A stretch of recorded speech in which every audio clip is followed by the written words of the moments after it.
Hola, hoy os voy a enseñar el chaleco táctico 12 bolsos. Este chaleco es en verde OD, aunque en la foto en el vídeo no se aprecie bien. Y bueno, es un buen chaleco, barato, unos 20-30 euros. Tiene para colgar el camelback detrás. Y bueno, es bastante cómodo. A ver, aquí delante te caben varios cargadores, una bolsa que puedes meter hasta un botiquín o cualquier batería o cualquier cosa. Tiene un enganche frontal por 2 clics de estos. Luego en el lateral también tiene más bolsos para meter más cargadores, una bolsa. Luego el lateral, por si le quieres meter alguna esterilla o algún saco de dormir incluso, puedes ponerlo aquí debajo.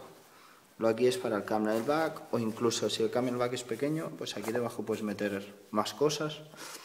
Un chaleco muy bueno y resistente. Este lo llevo cuando no llevo ningún camuflaje, pues este es en color verde OD. Funciona muy bien y es muy resistente y cómodo.